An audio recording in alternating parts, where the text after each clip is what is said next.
Okay, good morning. I just wanted to do a video this morning because a few things have come to sort of light over the last sort of few weeks and stuff, and I thought it might be able to, give some of the potential customers an idea when they come to try boots on, or things to consider when they're thinking about maybe replacing their boots or getting some new boots or whatever.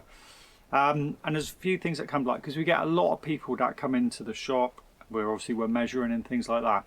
So one come in the other day who had some really quite severe injuries through, it was a military guy, done loads of running and one thing and another, and he got a lot of blisters and he had some problems. And if that's the case, you can't really effectively try boots on when you've got covered in blisters in your feet, or you've lost your nails and things like that. So I would say first thing, if you're coming to try some boots on, or you're thinking about some boots, you want to have a look, I wouldn't do it if you've got an injury.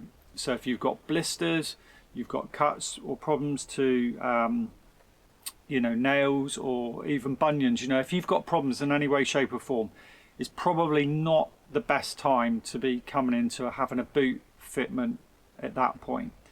So I suggest you wait, you wait till you heal and you're able to try boots on and without any kind of pain, because obviously this poor chap was hobbling around everywhere, and of course he's thinking, oh, is it the boots? Or no, it's injury. So, and it makes a massive difference. You come back a couple of weeks later or whatnot, and then it's dead easy. So that's something to consider, is straight away, is are your feet okay? Can you actually try boots on, walk around with boots or shoes or any kind of footwear that you're thinking about? So that's a pretty important thing to consider. Next thing, a big thing is socks. What kind of socks do you normally wear?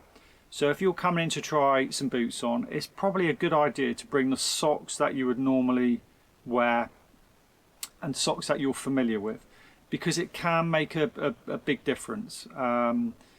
We get people come in and they're wearing flip-flops, and it's very difficult, to try and figure that out. So, this will give you an idea. So if you've got, say, the heavyweight ones, I've just picked these one up, they're a heavyweight sock, the Bridgedale. Obviously there's lots of other different socks, but they're very, very thick socks. So it's no good you trying a pair of boots on with a very, very thin pair of socks when you would normally wear a thick sock. So again, we need to try and get it so it's how you would normally wear, what you would normally use. Do you normally use very thick socks? Do you wear two pairs? Do you wear a liner sock? What do you do? Or some people are brand new to this and they're open for suggestions. So that's a whole different matter. Because obviously we've got socks here and we can try people with different socks on. We had a guy in the other day, which was really interesting. He came in for some walking boots, and he had diabetes, so he had his foot looked at all the time. So when he took his shoes and socks off, and I'm looking at his feet, and I've got, crikey, you've got quite a big bunion. So I've said, you've got two fairly sized bunions, and that makes quite a big difference. He said, have I? Didn't know, had no idea. And I said, well, didn't your nurse or anybody say this to you about your feet? Because we've got to take that in consideration with boots.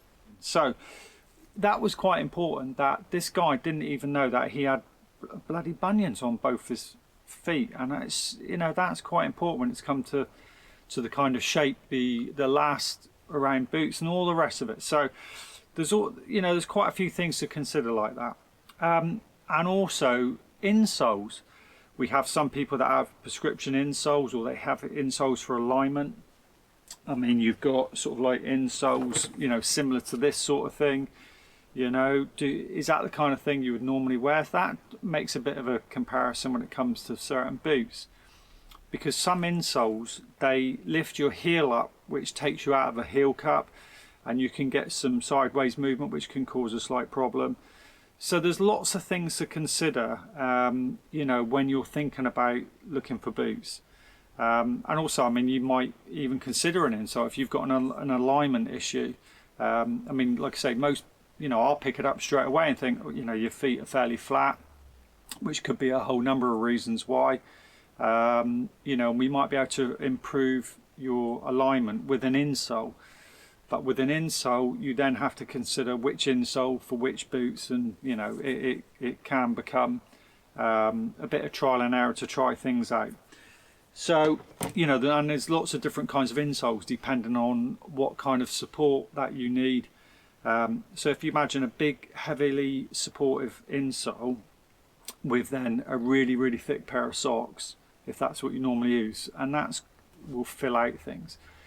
We then actually get some people that, you know, need to fill out a boot anyway, so you need to add things to fill out the volume.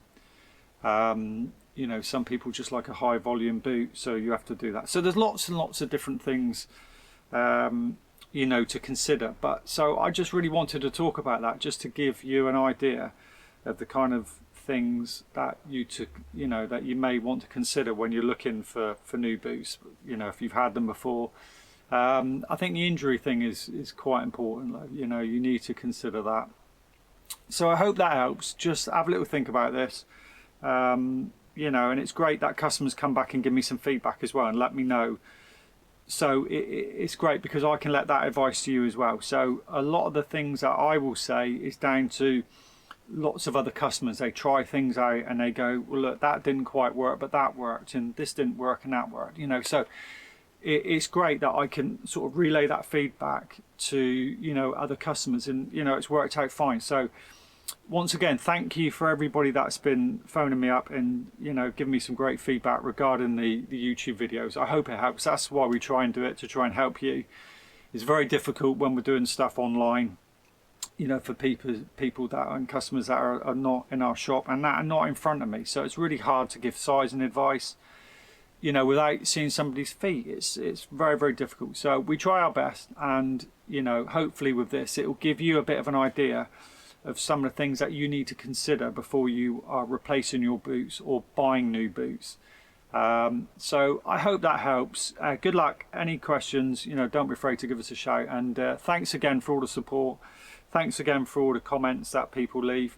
That's very much appreciated. You know, I can't say everybody's going to be happy with everything. There'll always be somebody that says, right, I hate this, I hate that, and that's rubbish. Yeah, fine, that's okay. Not a problem. You know, the feedback is great for everybody. So good luck with it, everyone, and hope that helps. And if you've got an idea that you want me to do a YouTube video on regarding boots, you know, I'll quite happily do it. You know, that's not a problem. So thanks for watching. See you all later. Bye bye.